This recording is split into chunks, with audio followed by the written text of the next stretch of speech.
నందకృష్ణ గారి పరిచయం నాకు పెళ్లి కాకముందు 1986 12/5/6లో రేఖావేశంతో మా నందకృష్ణని నేను వాళ్ళ ఊరిలో గప్పుడు ఒక కోళ్ళ ఫారం స్టార్ట్ చేసుకున్నాను.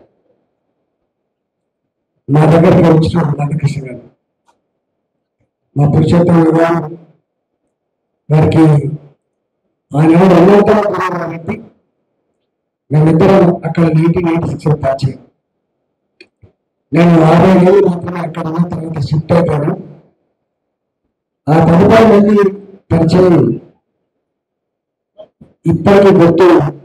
నేను టీఆర్ఎస్ పార్టీ ఫిలోగా చిన్న పిల్లలకి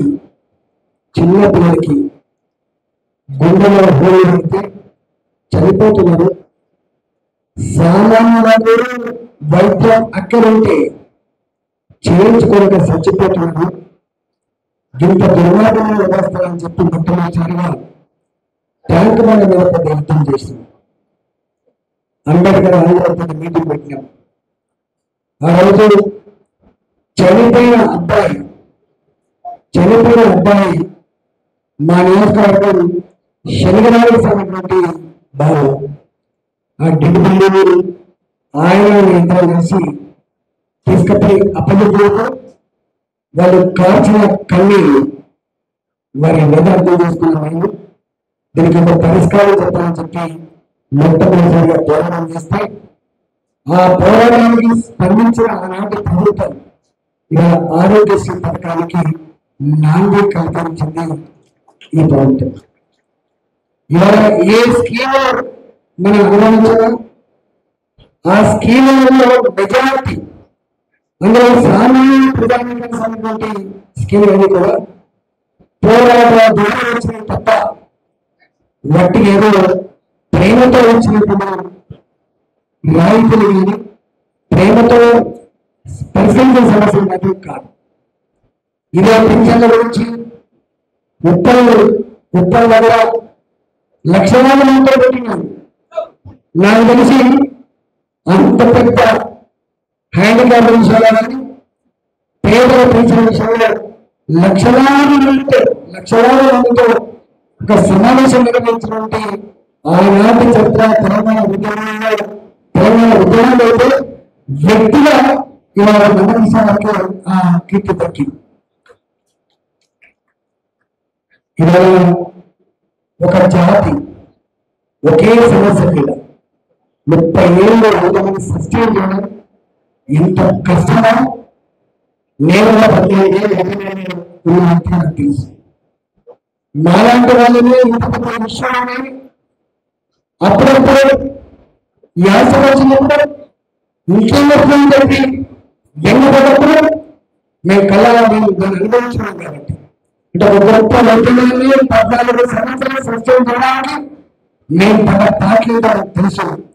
కానీ ఒకటే జాతి ఇష్యూ ఒక 30 ఏళ్ళు సస్టైన్ చేసి చివరికి గమ్యాన్ని నిర్ధారణటువంటి ఏకైక నాయకుడు నందకృష్ణ మాదిగ.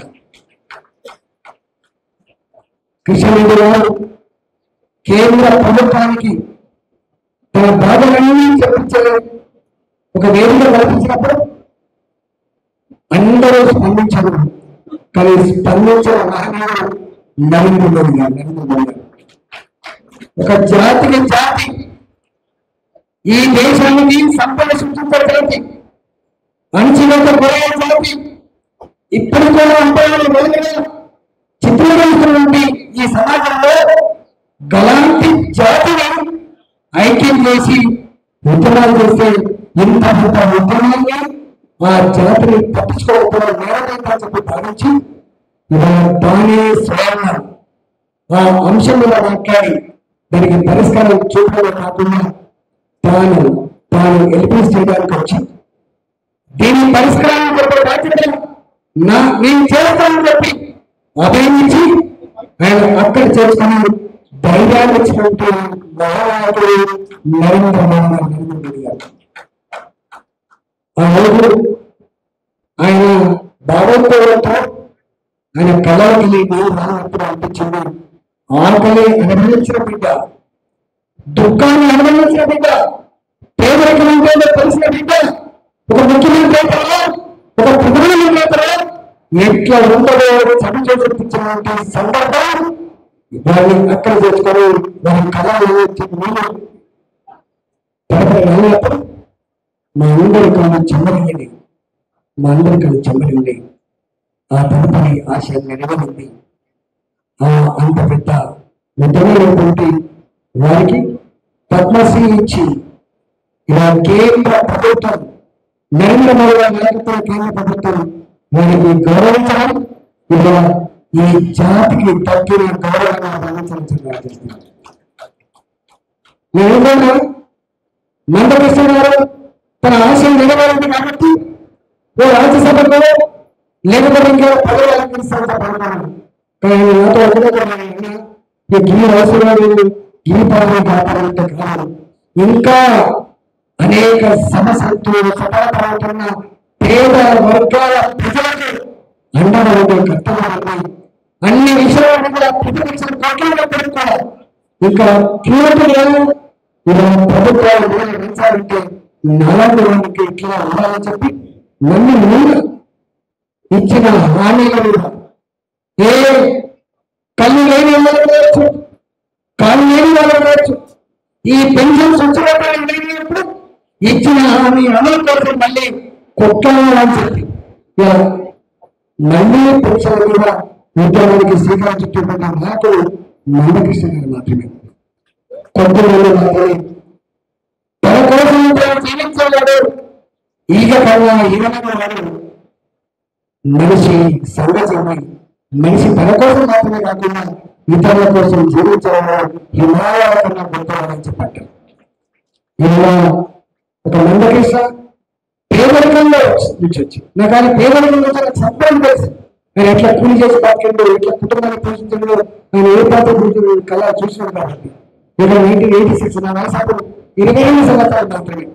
నేను 20 వస్తున్నప్పుడు నేను చూసిన కాబట్టి నాకు అప్పుడు పోల్ట్రీ ఫామ్ కాబట్టి ఇలా కృష్ణ ఇంతలో పాటలు పాడుతున్నది. నర్సిరెడ్డి పాట పాడినా, సురేందర్ పాట పాడినా, ఇంకొకటి పాట పాడినా ఇలా తెలంగాణ జాతి గర్వించే బిడ్డలు జీవితం మనమే తప్పకుండా రాబోయే కాలంలో పేదలకు అందగా పేదల సమస్యల పరిష్కారంలో నేను ఆరోగ్యంగా ఉండి గొప్పగా ఉండి నేను నడిపించాలని నేను ఆనాడంలో అండగా అటుగా మీకు తోడుగా ఉంటామని చెప్పి మాట్లాడుతూ మీకు శుభాకాంక్షలు